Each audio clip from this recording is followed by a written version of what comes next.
ባይ ዘ ዌይ እስካሁን ፌስቡክ ላይ ለቢዝነስ ማስታወቂያ ፐርሰናል ፕሮፋይሎትን እየተጠቀሙ ከሆነ በጣም ተሳስተዋል። መጠቀም ያለቦት ፌስቡክ ቢዝነስ ፔጅ እንጂ ፐርሰናል ፕሮፋይል መሆን። ይህም የሚሆንበት የራሱ የሆነ ብዙ ምክንያቶች ቢኖሩትም ከነዛ መካከል ዋነኛው ምንድነው? በፌስቡክ ፐርሰናል ፕሮፋይላችን ፌስቡክ አድ ወይ ደግሞ የፌስቡክ ማስታወቂያን ራን ማድረግ ስለምነው ማለት። ስለዚህ አሁን በትክክለኛው መንገድ እንዴት የፌስቡክ ቢዝነስ ፔጅ ክሬት እንደምናደርግ አሳያችኋለሁ። በደንብ ተከታተሉ።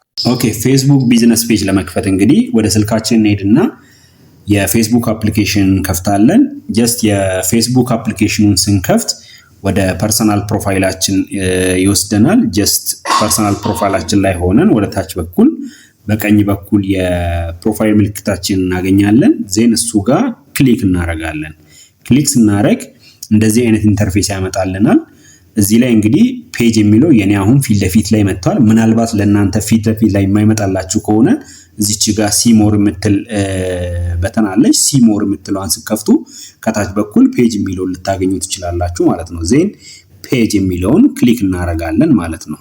ጀስት ፔጅ የሚለውን ክሊክ ስናደርግ ይሄንን አይነት ኢንተርፌስ ያመጣልናል። እዚህ ጋር እንግዲህ እኔ ማኔጅ የማደርጋቸው የተለያዩ የቢዝነስ ፔጆችን ዘርዝሮ ነው ያለው። ከላይ ደግሞ ክሬት የምትላለች። እኛ አሁን አዲስ ክሬት ለማድረግ ስለሆነ የምንፈልገው ክሬት የሚለውን እንጫናለን ማለት ነው። ዜን እዚህ ጋር ለምንከፍትለት ቢዝነስ ኔሙን ይጠይቀናል ማለት ነው። እዚህ ጋር አሁን ቢዝነሱን ለምሳሌ ዋው በርገር የሚል ስም ሰጠሁት። ዜን ኔክስት እለዋለሁ ማለት ነው። ኔክስት ካልኩ በኋላ ዋው በርገር የቢዝነስ ካታጎሪው ምንድነው የሚል ይጠይቀኛል ማለት ነው። እዚህ ጋር ያው ኦብቪየስሊ በርገር የሬስቶራንት ቢዝነስ ስለሆነ እዚህ ጋር ሬስቶራንት እንላለን። ኤሌክትሮኒክስ ቤት ከሆነ ኤሌክትሮኒክስ ልንል እንችላለን። ሴልስ ኤጀንት ከሆነ ሴልስ ኤጀንት ልንል እንችላለን። ስለዚህ የምንፈልገውን ካታጎሪ እዚህ ጋር መርጠን እናስገባለታለን ማለት ነው። ዜን ክሬት የሚለውን እንጫናለን።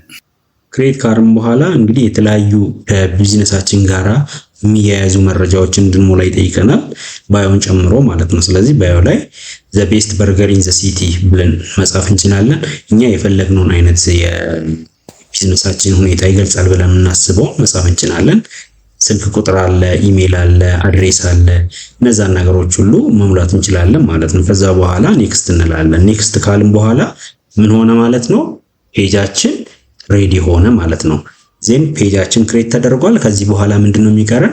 ፔጁን ኦፕቲማይዝ ማድረግ ወይ ደግሞ የተለያዩ የሚያስፈልጉትን መረጃዎች ለምሳሌ ፕሮፋይል ፒክቸር፣ እንደገና ከቨር ፔጅ ምናምን የመሳሰሉትን እናስገባለታለን። መጨረሻ ላይ ኔክስት ስንለው ለፍሬንዶቻችን ይሄንን ፔጅ ሪከመንድ እንድናረግ ወይ ደግሞ ኢንቫይት እንድናረግ ሊስታቸውን ያመጣልናል ማለት ነው። ከፈለግን ሴሌክት እያደረግን ለምንፈልገው ሰው መላክ እንችላለን።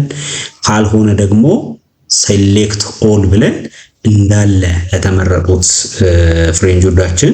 ፍሬንዶቻችን ላይክ እንዲያደርጉ ወይ ደግሞ ፎሎ እንዲያደርጉ ማድረግ እንችላለን።